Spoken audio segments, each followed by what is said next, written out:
Welcome back to our series on vendor payments in the US. Today, we'll focus on payments to foreign vendors. If your US business pays someone in another country, it's not always as simple as wiring them the money. Under US tax law, some payments to foreign vendors are subject to tax withholding based on several factors.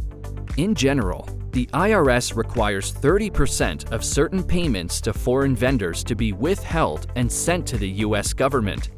This applies to income like dividends, interest, royalties, rent, and payments for services performed in the US.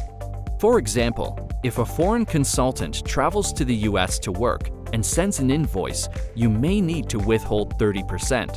If the vendor's home country has a tax treaty with the US, they may qualify for a lower withholding rate or an exemption.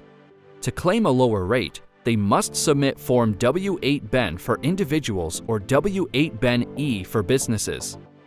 If the services are performed entirely outside the US, no US withholding is generally required.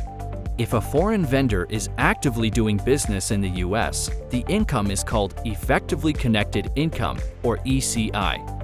They can submit Form W-8 ECI to avoid withholding now, but must file a U.S. tax return later, Form 1120-F or 1040-NR. The key questions to ask: where is the vendor based?